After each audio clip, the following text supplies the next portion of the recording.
April 1943, Katyn Forest, Western Russia. German soldiers were digging, not defensive positions or trenches for the coming Soviet offensive, but something else entirely. Something they discovered by accident when a local farmer mentioned that the forest smelled wrong, that wolves wouldn't go into certain areas, that the ground in specific clearings seemed disturbed, as if something massive had been buried there. The Wehrmacht officer in charge of the excavation, Lieutenant Colonel Friedrich Ahrens, watched as his men's shovels hit something that wasn't dirt, fabric, uniforms, and then, as they dug deeper, the unmistakable shape of human remains. Not one body, not 10, hundreds. Layer upon layer of corpses, stacked methodically in mass graves, all wearing the same type of uniform. Polish military uniforms. Officers' uniforms. Thousands of them. Ahrens immediately understood what his men had found. And he understood something even more important, something that would ignite one of the most explosive diplomatic crises of World War II. These men hadn't been killed recently. Their bodies showed advanced decomposition consistent with 3 years in the ground, which meant they'd been executed around 1940, when this region was under Soviet control, not German control. The Nazis had just discovered evidence of a Soviet mass murder, and they were about to weaponize it for propaganda purposes in ways that would force the Western Allies, Britain and America, to make an impossible choice. A choice between truth and alliance, between justice and strategic necessity, between honoring their Polish allies and maintaining cooperation with Stalin's Soviet Union. The choice they made would haunt international relations for 50 years, would contribute to the Cold War's deep mistrust, would leave Polish survivors feeling betrayed by the very nations they'd fought alongside, and would remain officially covered up until 1990, when the Soviet Union finally admitted what everyone had known since 1943.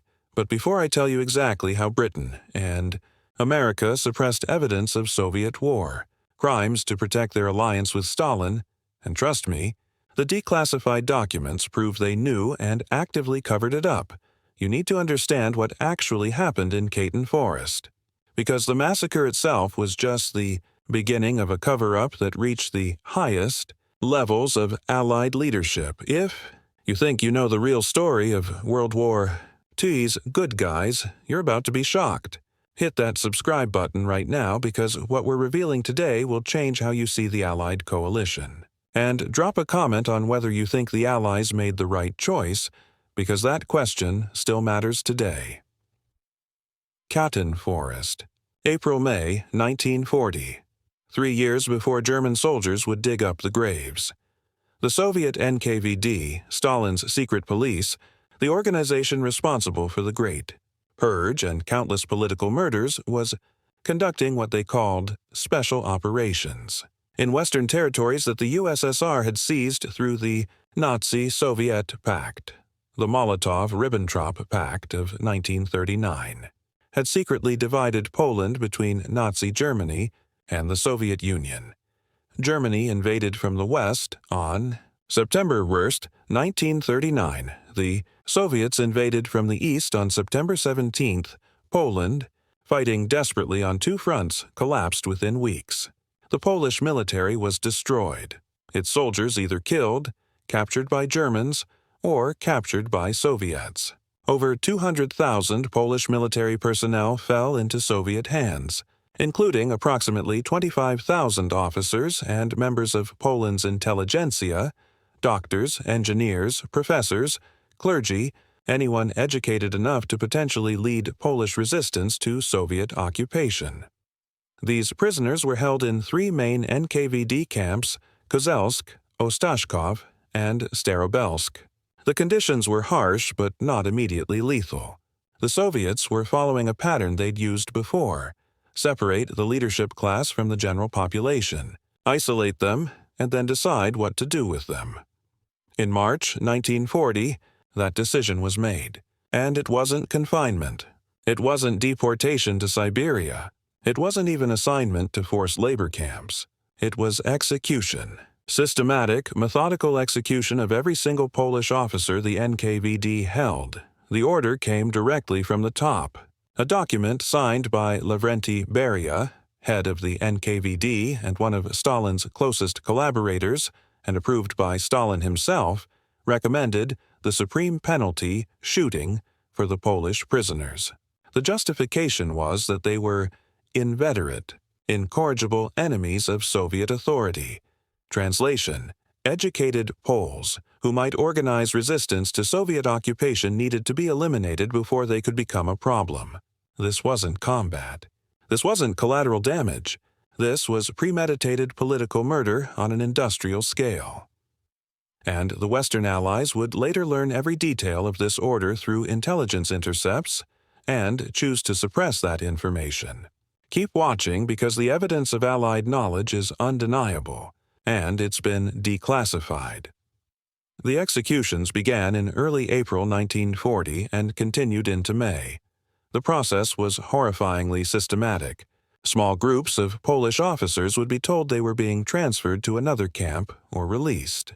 They'd be loaded onto trucks or trains, taken to isolated locations, Katyn Forest near Smolensk, an NKVD facility in Kalinin, now Tver, a prison in Kharkiv, and other sites, and then executed. The method was consistent. Individual execution, not mass shooting. Each Polish officer was brought to the execution site alone or in very small groups. A single shot to the back of the head at close range. The body would fall into a prepared pit.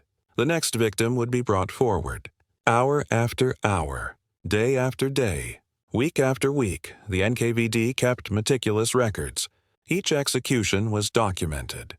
Names, ranks, dates, the bureaucracy of murder operating with Soviet efficiency.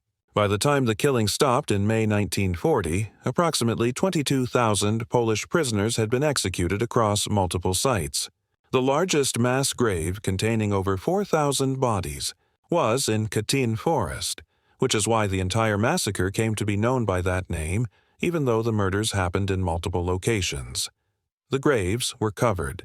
The forests returned to quiet.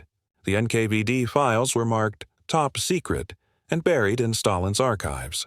And for 3 years, the world didn't know that 22,000 of Poland's best and brightest, military officers, doctors, engineers, professors, clergy, had been methodically murdered and buried in unmarked mass graves. But here's what makes this story more than just another Soviet atrocity among many.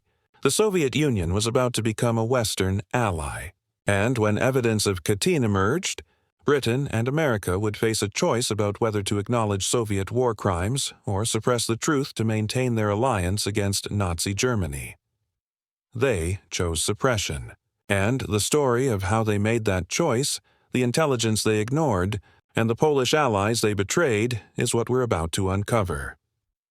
If this historical cover-up is already shocking you, hit that like button and share this video.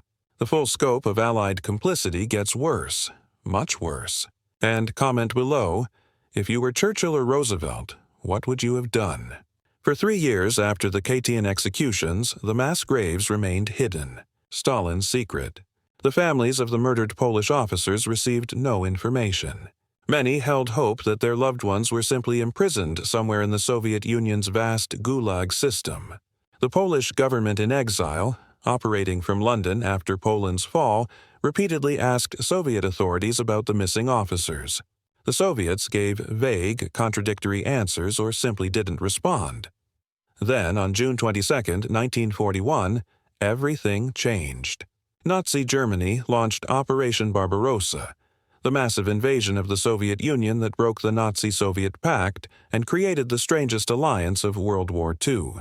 Suddenly, the Soviet Union, which had been cooperating with Nazi Germany to divide Poland, became an ally of Britain, and, after Pearl Harbor in December 1941, America in the fight against Hitler. This alliance was built on pure pragmatism, not shared values. Churchill, a fierce anti-communist, famously said that if Hitler invaded hell, he would at least make a favorable reference to the devil in the House of Commons. Stalin was that devil, a brutal dictator whose regime had killed millions of his own citizens. But he was fighting Germany, and that made him Britain's ally.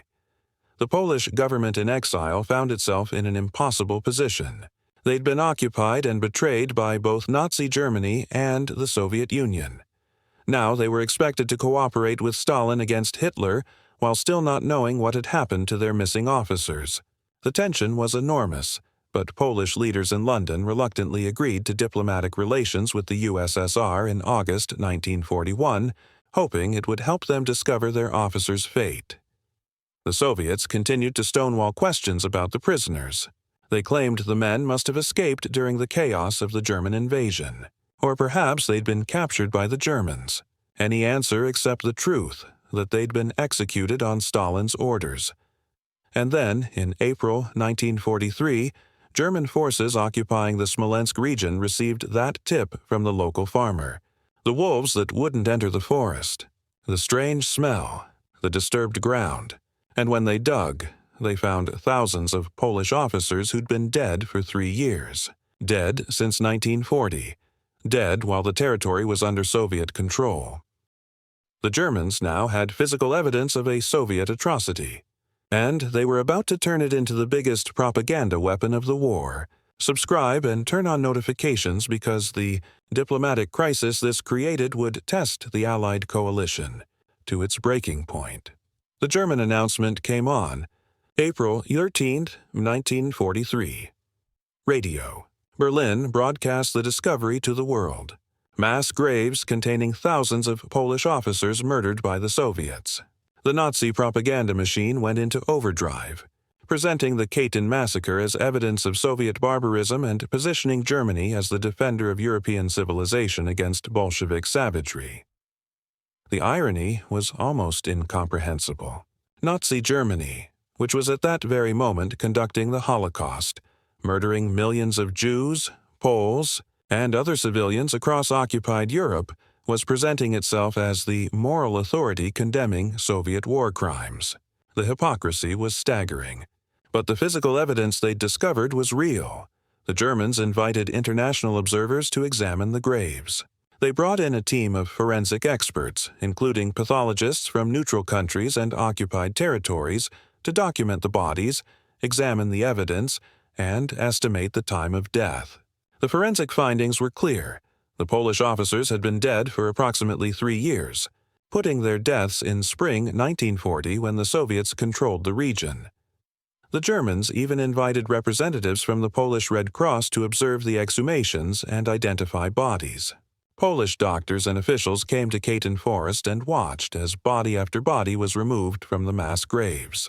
Many victims were identified through personal effects, papers, and distinctive uniforms. The evidence of Soviet culpability seemed overwhelming. The Soviet response was immediate and predictable: complete denial.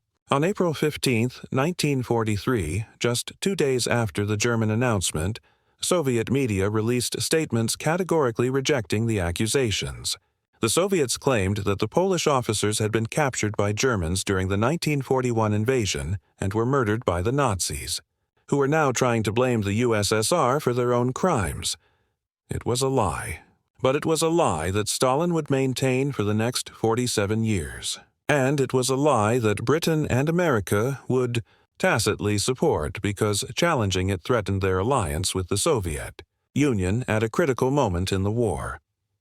Here's where it gets really controversial, because British and American intelligence services knew the truth. They had evidence proving Soviet guilt, and they suppressed it. Comment below if you think that was justified strategic pragmatism or unforgivable moral betrayal. Let me be very specific about what Allied intelligence knew and when they knew it. Because this isn't speculation or conspiracy theory, these are declassified documents that prove beyond doubt that British and American leadership understood Soviet culpability for Katyn while publicly refusing to acknowledge it. The British had broken Soviet codes, not as completely as they'd broken German codes through the famous Ultra program at Bletchley Park, but British intelligence had access to some Soviet communications, especially during the 1939 to 1941 period when the USSR was cooperating with Nazi Germany.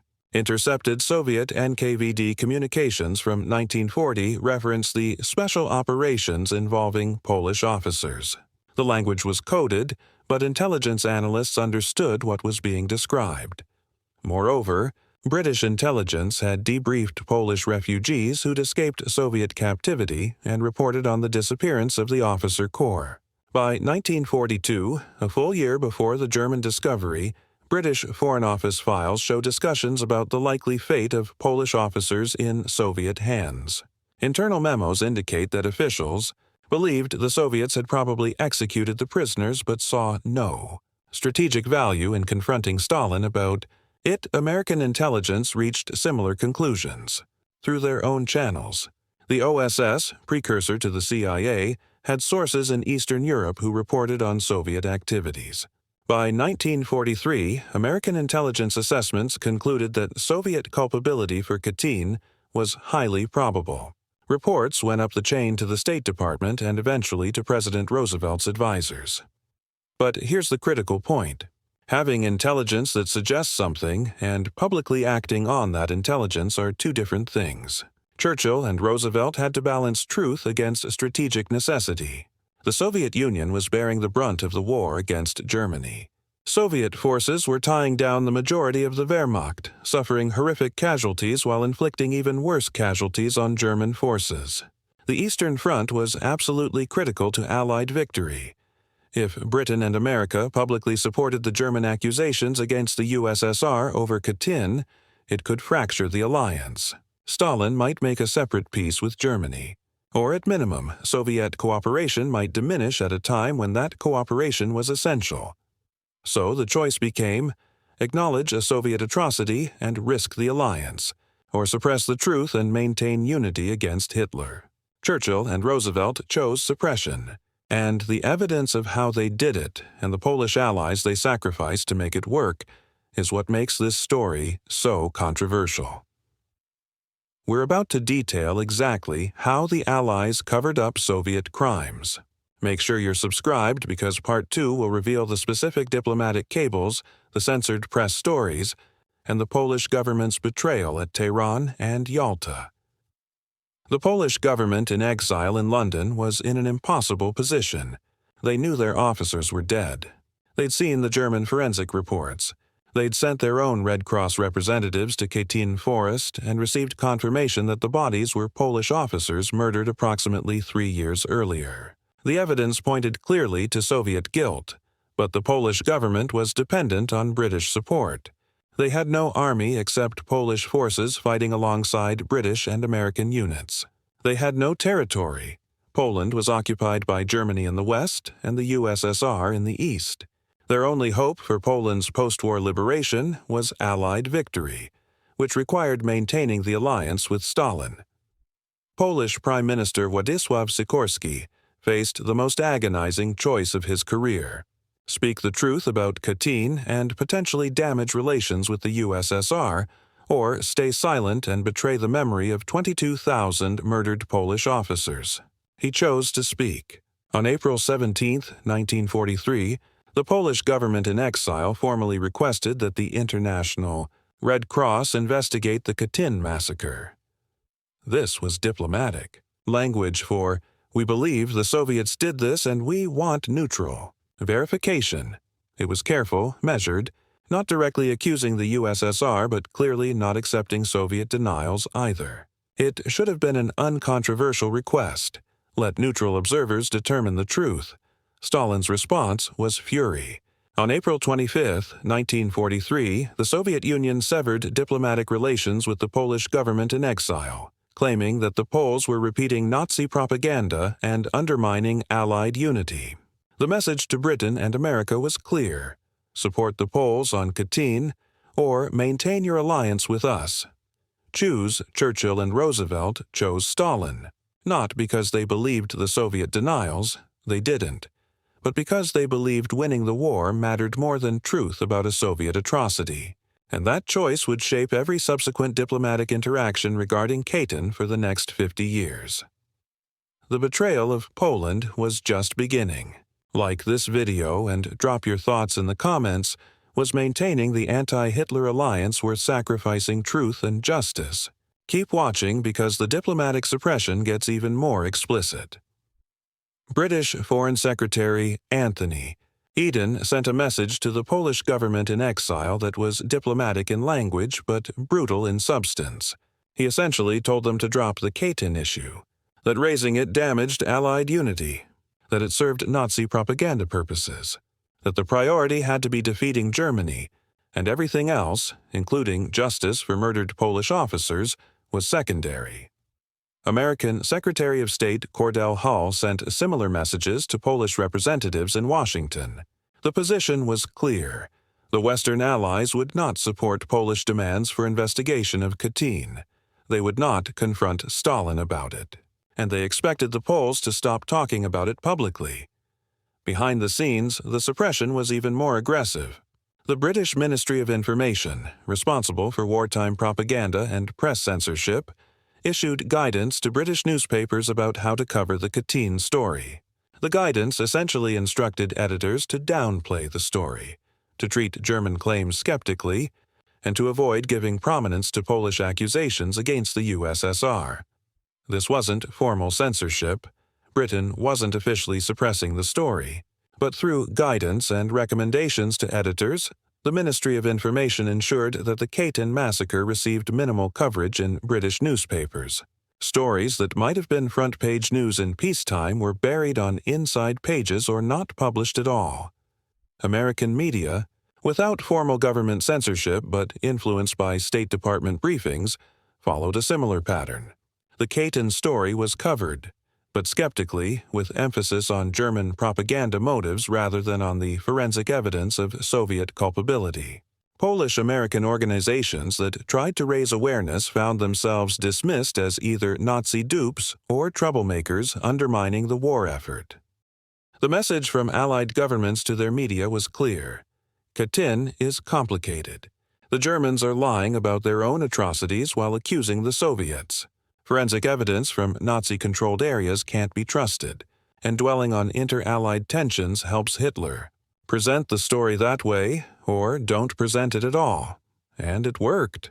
Public awareness of Katyn in Britain and America remained low.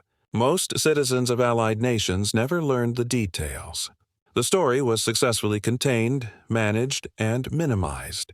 Soviet denials were given equal or greater weight than forensic evidence. The truth was buried under layers of diplomatic necessity and strategic obfuscation. This was thought control through propaganda, even by democratic governments. If you're shocked that Britain and America would suppress evidence of atrocities to protect an alliance with Stalin, share this video. Subscribe because Part 2 reveals how this suppression continued at the highest level, at Tehran and Yalta, where Poland's fate was sealed. Now, we need to talk about the human cost of this diplomatic suppression. Not just the 22,000 Polish officers already dead, but the living, the Polish government in exile, the Polish forces fighting alongside the Allies, the Polish civilians hoping for liberation. All of them watching as their Western allies chose Stalin over truth. Polish military forces in exile were substantial. The Polish Air Force fought in the Battle of Britain. 303 Squadron became one of the highest-scoring fighter units. Polish ground forces fought in Italy, France, and eventually helped liberate the Netherlands. Polish naval personnel served on British ships. Polish cryptographers had been instrumental in breaking German Enigma codes before the war, contributing to the Allied intelligence advantage. These were people who'd lost their country, seen their families murdered or scattered, and continued fighting because they believed the Allies would restore Polish independence after victory.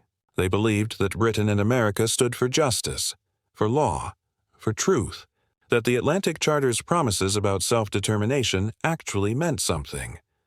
The Katyn cover-up shattered that belief for many. When Polish airmen heard that Churchill had told their government to stop talking about the massacre, when Polish soldiers learned that Roosevelt wouldn't confront Stalin about it, the sense of betrayal was profound. They felt like second-class allies whose concerns mattered less than maintaining good relations with the Soviet dictator who'd invaded their country in partnership with Hitler. Polish ambassador. Edward Raczyński kept a diary during the war years. After the Western Allies pressured Poland to drop the Katyn issue, he wrote, "We have been betrayed by friends. They choose to believe Stalin's lies over evidence we can see with our own eyes. What does this say about what will happen to Poland after the war?" That question was prophetic. Because if the Allies were willing to suppress truth about Katyn to maintain relations with Stalin in 1943, what would they be willing to concede about Poland's future at the peace conferences? The answer came at Tehran in November 1943 and Yalta in February 1945. And what happened at those conferences would determine Poland's fate for the next 45 years. Part 2 reveals the diplomatic betrayal in detail. Subscribe now because this story gets even more controversial. Tehran, Iran. November 28th, December 1st, 1943. The Big Three met for the first time. Franklin Roosevelt, Winston Churchill, and Joseph Stalin, leaders of the Grand Alliance against Nazi Germany, gathered to coordinate military strategy and discuss the shape of post-war Europe. These were the men who would determine the fate of millions, redraw borders, and decide which nations would be free and which would live under Soviet domination. The Polish government in exile wasn't invited. They weren't even consulted. The men who would decide Poland's future did so without Polish representation in the room. And the topic of Katyn, the massacre of 22,000 Polish officers that had been dominating headlines just months earlier, was never officially discussed. Not once in 4 days of meetings did Roosevelt or Churchill raise the question of Soviet culpability for Katyn. Not once did they ask Stalin about the forensic evidence, pointing to NKVD executions in 1940. Not once did they demand accountability for what was clearly a war crime against Polish allies. The silence was deafening, and it was deliberate, because raising Katyn would have meant confronting Stalin at precisely the moment when the Allies needed his cooperation most. D-Day was being planned. The invasion of France would require Soviet forces to maintain pressure on Germany's Eastern Front, preventing Wehrmacht reinforcements from reaching Normandy. Diplomatic confrontation over Katyn might jeopardize that cooperation. So the Allied leadership made a calculated decision. They would trade truth for military advantage. Justice for murdered Polish officers would be sacrificed on the altar of strategic necessity. And Poland's post-war fate would be decided by the three great powers without regard for what Poles themselves wanted. What happened at Tehran was more than just avoiding an uncomfortable topic. It was the moment when the Western Allies implicitly accepted Soviet domination of Eastern Europe as the price of victory over Germany. It was the moment when moral principles gave way to realpolitik. And it was the moment when Polish hopes for genuine independence after the war effectively died. If you're starting to see World War II's good guys in a different light, hit that like button and keep watching. The betrayal at Yalta was even more explicit, and the declassified documents prove Allied leaders knew exactly what they were doing. At Tehran, Roosevelt and Churchill did discuss Poland, but only to negotiate its borders, not to ensure its freedom. Stalin demanded that Poland's eastern border be moved westward, incorporating Polish territory into the Soviet Union. In compensation, Poland would gain German territory in the west. Poland would physically shift hundreds of miles westward on the map. The Polish government in exile was not consulted about this territorial rearrangement of their country. When they learned what had been discussed at Tehran, they were horrified. Not just because they were losing territory to the USSR, but because the Big Three were treating Poland like a chess piece to be moved around the board rather than as a sovereign nation with a government that had a right to participate in decisions about its future. Polish Prime Minister Stanisław Mikołajczyk, who had succeeded Sikorski after his death in a 1943 plane crash, protested vigorously. He sent communications to Roosevelt and Churchill arguing that Poland's borders should be determined by the Polish people and their legitimate government, not imposed by great powers.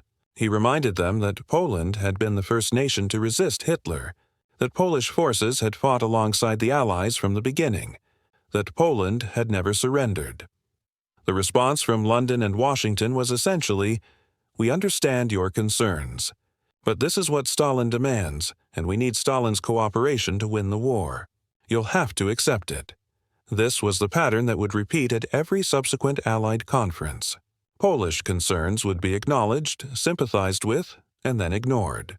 Because the fundamental calculation was always the same. Soviet military power was essential to defeating Germany, and Stalin's demands were non-negotiable. But here's what makes this especially galling in the context of Katyn. At the same time Allied leaders were dismissing Polish territorial concerns, they were also suppressing evidence that the Soviet Union had murdered 22,000 Polish officers. They were asking Poland to accept Soviet border demands while refusing to confront the USSR about a massive war crime against Poland. This wasn't just diplomatic pragmatism. This was moral abandonment of an ally. Drop a comment on whether you think Roosevelt and Churchill had any better options, or whether they should have confronted Stalin regardless of the consequences. Let me be specific about what was happening behind the scenes at Tehran. Not just the formal meetings, but the private conversations and internal discussions among Allied officials, because declassified documents show that the Katyn issue was very much on people's minds, even if it wasn't officially discussed. American diplomat Charles Bolin, who served as Roosevelt's interpreter at Tehran, later wrote in his memoirs that the Katyn massacre was the elephant in the room during discussions about Poland. Everyone knew about it. Everyone understood that Soviet denials were lies, but no one wanted to address it because doing so would expose the fundamental contradiction in the Allied coalition, that the Western democracies were allied with a totalitarian regime that murdered prisoners of war by the thousands. British Foreign Secretary Anthony Eden's private papers, declassified decades later, show similar awareness. In a note written shortly before Tehran, Eden acknowledged that British intelligence believed Soviet guilt for Katyn was highly probable, but that raising the issue would serve no useful purpose and might damage relations with the USSR. His recommendation was to maintain studied ambiguity about the massacre, neither endorsing Soviet denials nor challenging them. This phrase, studied ambiguity, perfectly captures Allied policy toward Katyn. Don't affirm the lie, but don't confront it either. Let the topic fade from public attention through benign neglect and diplomatic silence. Allow plausible deniability to function as cover for both Soviet crimes and Allied complicity in suppressing evidence. Stalin, meanwhile, understood perfectly well that his Western allies knew the truth about Katyn. He wasn't naive enough to believe that British and American intelligence hadn't reached conclusions about Soviet culpability. But he also understood that they wouldn't confront him about it because they needed him more than they needed to tell the truth. This created a perverse dynamic where everyone knew everyone else knew the truth, but no one would say it openly. It was diplomatic theater of the most cynical kind, great powers performing ignorance of atrocities for the sake of political convenience. And the Poles, watching from outside the conferences they weren't invited to, understood that they were being sacrificed, that their murdered officers would receive no justice, that their territorial integrity would be violated, and that their Western allies, despite all the rhetoric about freedom and democracy, were willing to abandon them to Soviet domination. Subscribe and turn on notifications because what happened at the next major conference, Yalta, in February 1945, was even worse. The final betrayal of Poland was about to be sealed. Between Tehran in November 1943 and Yalta in February 1945, the war progressed decisively in the Allies' favor. D-Day succeeded in June 1944. Soviet forces drove westward, liberating territory the Germans had occupied and entering Poland itself.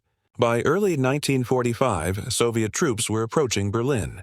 Victory was no longer in doubt, only its timing and the shape of post-war Europe. During this period, the Katyn issue remained suppressed but not forgotten.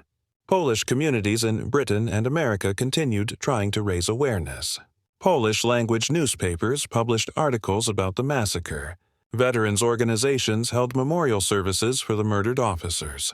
But mainstream English-language media coverage remained minimal, and official Allied policy remained one of studied ambiguity. In July 1944, Soviet forces reached the Katyn Forest area. One of their first actions was to establish a Soviet investigative commission to examine the mass graves. This commission, staffed entirely by Soviet officials with no neutral observers, released a report in January 1945 claiming that forensic evidence proved the Polish officers had been murdered by the Germans in 1941, not by Soviets in 1940. The report was a complete fabrication. It contradicted the earlier German forensic investigation, the evidence collected by neutral observers, and the testimonies of Polish Red Cross representatives. The time of death estimation was scientifically impossible given the state of the bodies, but it was the official Soviet position, and it would remain so for the next 45 years. The timing of this Soviet report was strategic. It was released just weeks before the Yalta Conference, establishing the Soviet narrative that would go unchallenged by Roosevelt and Churchill at the upcoming meeting. The message was clear. We have our story, you have your strategic interests, and neither side will push too hard on uncomfortable truths, and that's exactly what happened at Yalta. On an even more comprehensive scale than at Tehran. What occurred at Yalta regarding Poland and Katyn represents one of the most morally compromised moments in Allied diplomacy. Share this video because this history needs to be widely understood. Keep watching for the specific deals that were made. Yalta Conference, Crimea, February 4th and 11, 1945. Roosevelt, Churchill, and Stalin met again to finalize post-war arrangements. Germany was on the brink of defeat. The focus was entirely on what would happen after victory. Occupation zones in Germany, the creation of the United Nations, Soviet entry into the war against Japan, and the future of liberated territories in Eastern Europe. Poland was extensively discussed. Hours of meetings about Polish borders, the composition of Poland's post-war government, and the nature of elections that would determine Poland's political future. But once again, the Polish government in exile wasn't invited to participate in discussions about their own country's fate. And once again, Katyn was never officially raised. Here's what makes Yalta so controversial. Roosevelt and Churchill agreed to Soviet demands about Poland despite knowing that those demands would result in Soviet domination.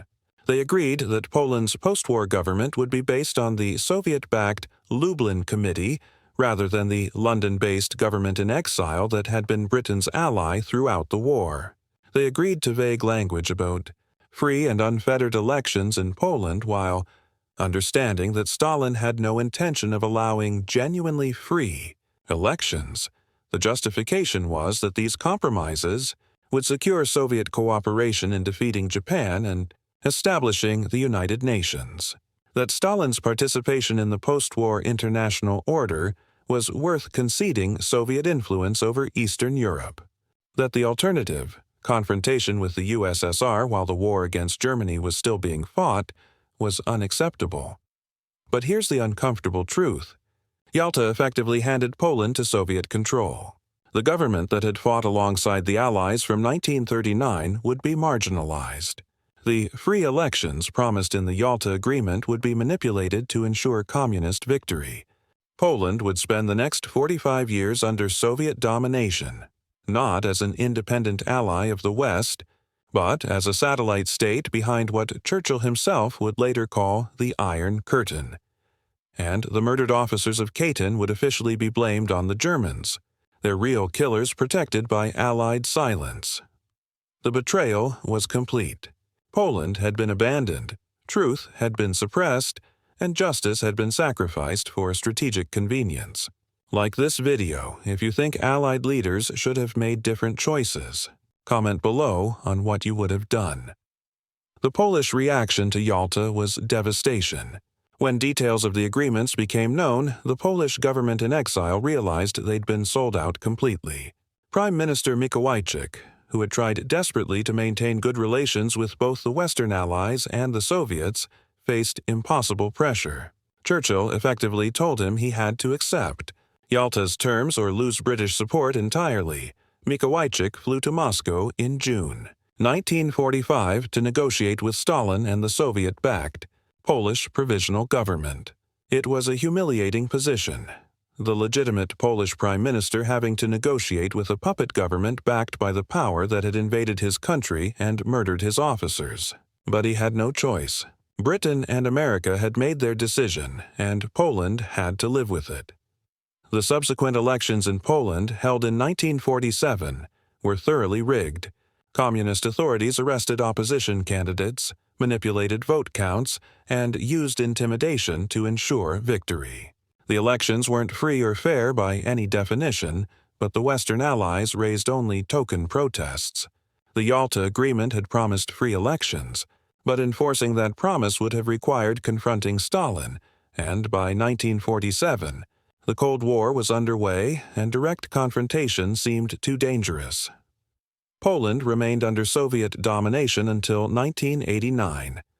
2 generations of Poles grew up under communist rule. Their country's independence sacrificed at conferences they weren't invited to.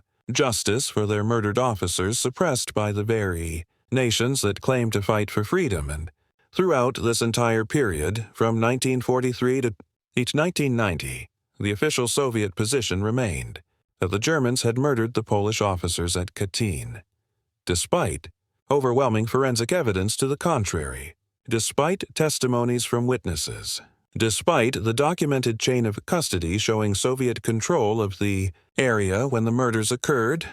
The lie was maintained because the truth would have required admitting that the USSR had committed war crimes, and neither Soviet leaders nor their Western counterparts wanted that admission, because it would raise questions about why the Allies had allied with a regime capable of such atrocities.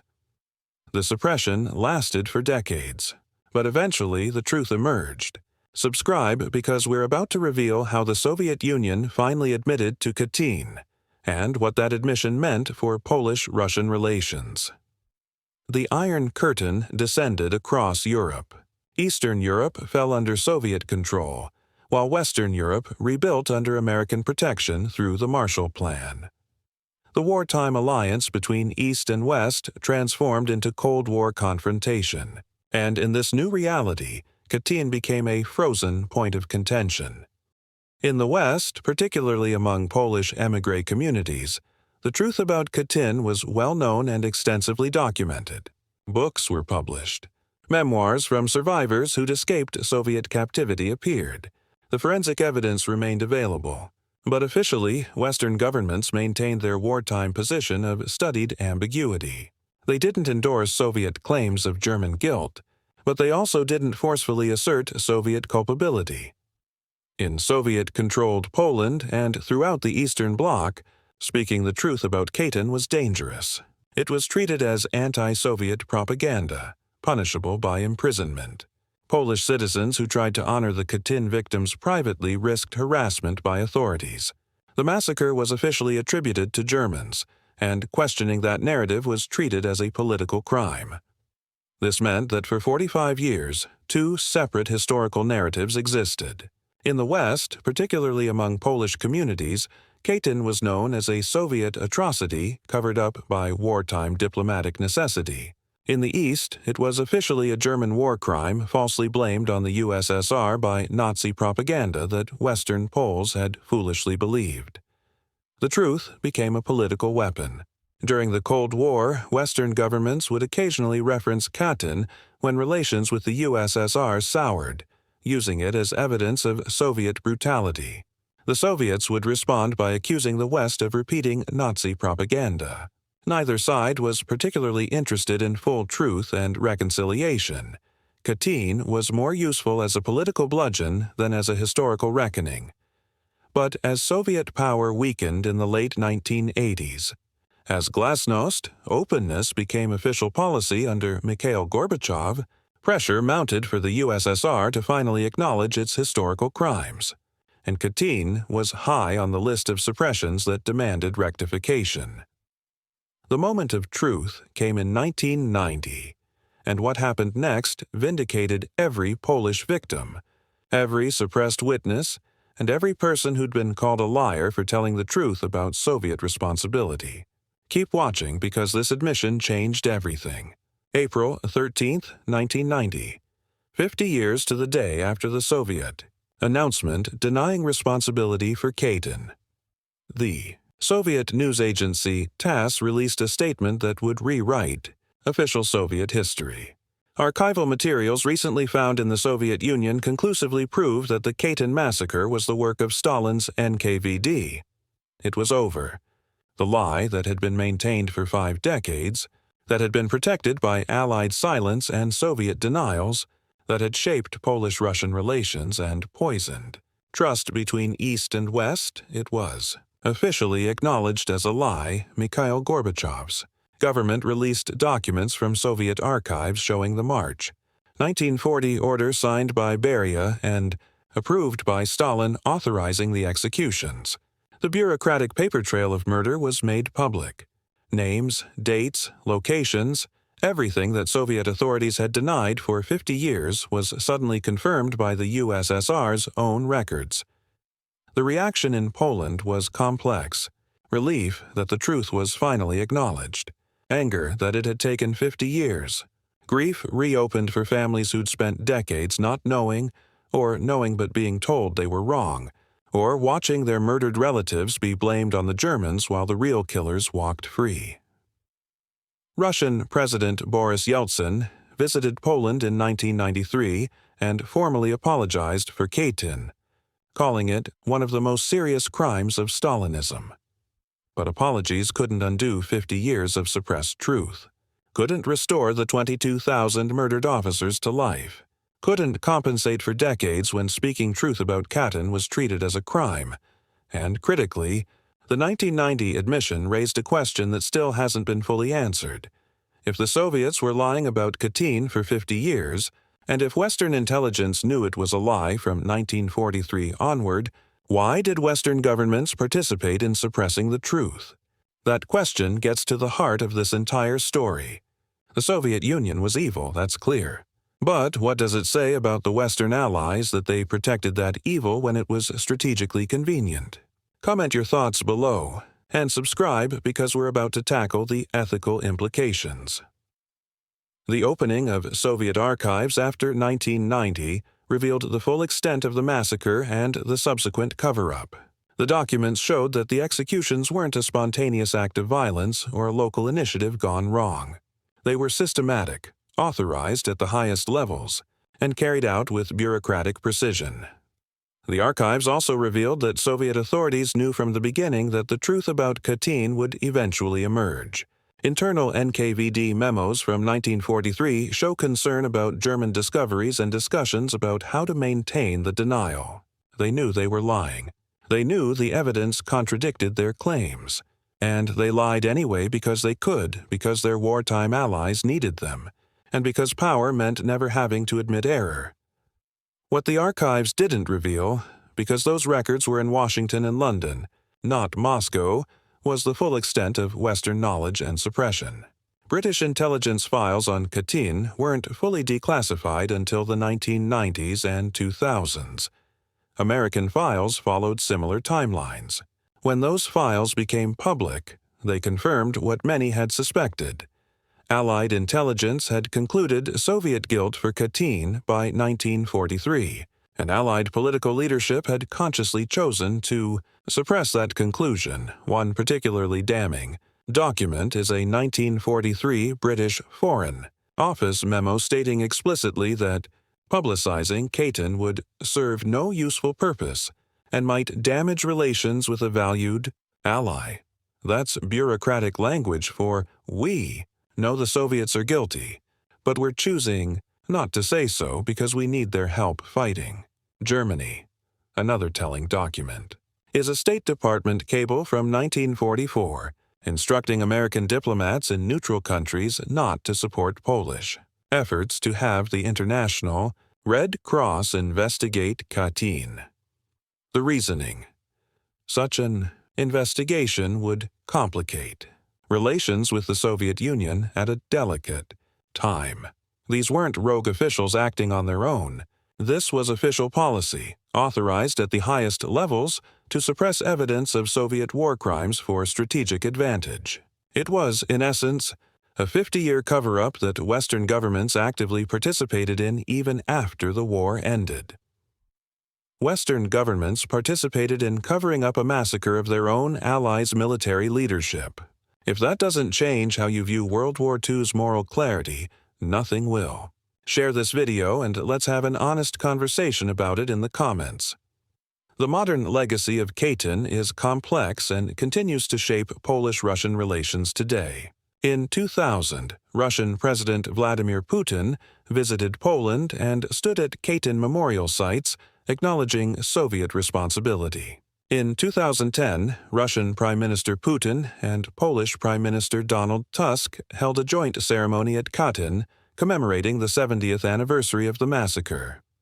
But just days later, on April 10, 2010, a plane carrying Polish President Lech Kaczynski and other senior Polish officials crashed while attempting to land at Smolensk Airport, near the Katyn memorial site, killing all 96 people aboard. The delegation had been traveling to attend yet another Katyn commemoration ceremony. The crash created new conspiracy theories and tensions. Some in Poland suspected Russian involvement, though international investigations concluded it was an accident caused by pilot error and poor weather conditions. But the symbolism was impossible to ignore. Polish leaders killed near Katyn while trying to honor previous victims murdered there by the Soviets.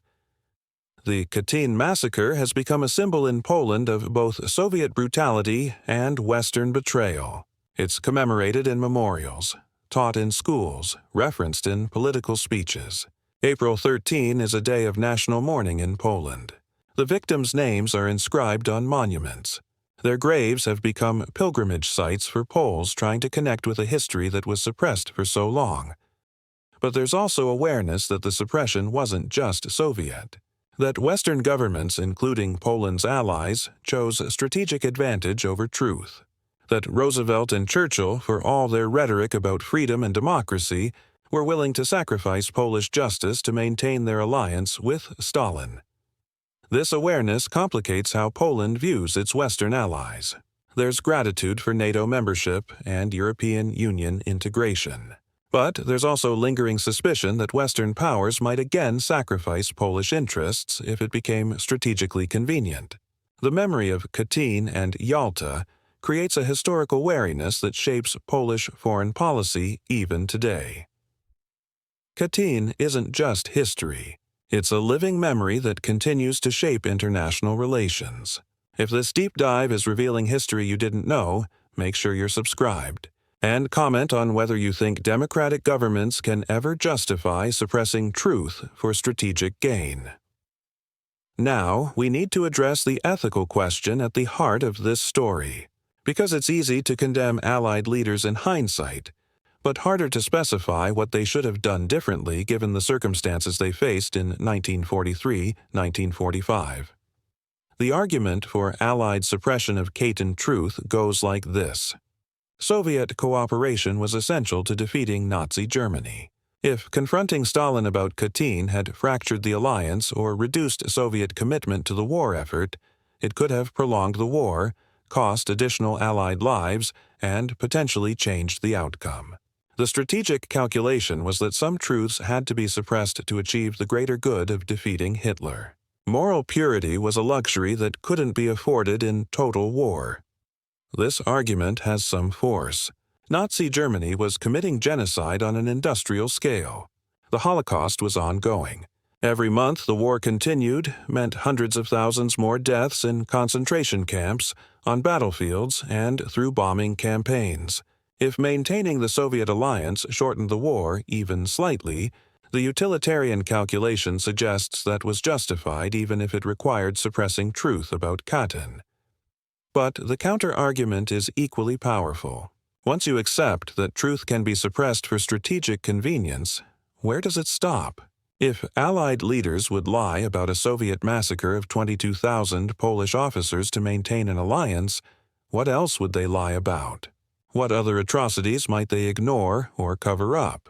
And most importantly, doesn't participating in a cover-up of war crimes make you complicit in those crimes? Moreover, the suppression didn't just last during the war. It continued for decades afterward, long past the point where strategic necessity could justify it. Western governments continued their policy of studied ambiguity about Katyn throughout the Cold War, not because confronting the USSR was strategically impossible, but because admitting they'd known the truth all along would have been politically embarrassing. There's no easy answer to this dilemma. Drop a comment with your honest assessment.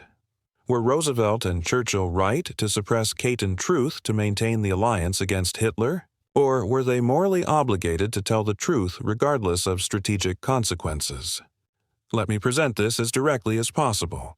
The Allied suppression of Katyn truth wasn't a momentary wartime decision made under extreme pressure. It was a sustained policy that lasted decades, and it involved ignoring credible forensic evidence of Soviet war crimes too, applying diplomatic pressure on Polish allies to stop investigating, censoring or downplaying media coverage of the Massacre 4, excluding Polish representatives from conferences deciding Poland's fate. 5. Accepting Soviet territorial demands on Poland. 6. Allowing Soviet domination of Poland after the war. 7. Maintaining ambiguity about Soviet guilt throughout the Cold War. That's not strategic flexibility. That's sustained complicity in covering up a war crime against an ally. And it reveals something uncomfortable about how democratic governments behave when moral principles conflict with national interests. The reality is that all governments, democratic or authoritarian, are capable of profound moral failures when those failures serve perceived strategic interests. The difference is that democratic governments typically face eventual accountability through transparency and historical reckoning. Classified documents eventually get declassified. Archives open. The truth emerges, even if it takes 50 years. But that eventual accountability doesn't erase the moral failure of the original decision. Roosevelt and Churchill chose to suppress truth about Katyn. They knew Polish officers had been murdered by the Soviets. They had intelligence confirming it. And they decided that maintaining their alliance with Stalin was more important than justice for those officers or honesty with their Polish allies. Was that the right decision? History suggests the alliance held together and Germany was defeated, which were the goals Allied leaders prioritized. But Poland paid the price: 50 years of Soviet domination, 22,000 murdered officers with no justice until 1990, and lasting suspicion of Western commitments to Central European sovereignty. The lesson of Katyn isn't that Allied leaders were villains equivalent to the Nazis or Soviets. They weren't. The lesson is that even leaders of democratic nations will compromise moral principles when they believe strategic necessity demands it, and that those compromises have consequences that echo through generations. Final thoughts. Katyn reveals that World War II's good guys weren't morally pure. They made calculated choices to suppress truth, betray an ally, and cover up atrocities when it served their strategic interests. That doesn't make them evil, but it does make them human, capable of failure, compromise, and moral calculation that prioritizes victory over justice. Thank you for watching this deep dive into one of World War II's most controversial cover-ups. If this changed how you think about Allied leadership and wartime decision-making, hit that like button, share this video, and subscribe for more historically complex narratives that challenge simple good versus evil frameworks. Drop your thoughts in the comments. I genuinely want to hear your take on whether the Allied suppression was justified strategic pragmatism or unforgivable moral betrayal. Check out our other videos for more stories about the ethical gray zones of World War II. And remember, understanding our past's moral compromises is essential to making better choices in the present. History isn't about hero worship. It's about learning from both the successes and failures of those who came before us.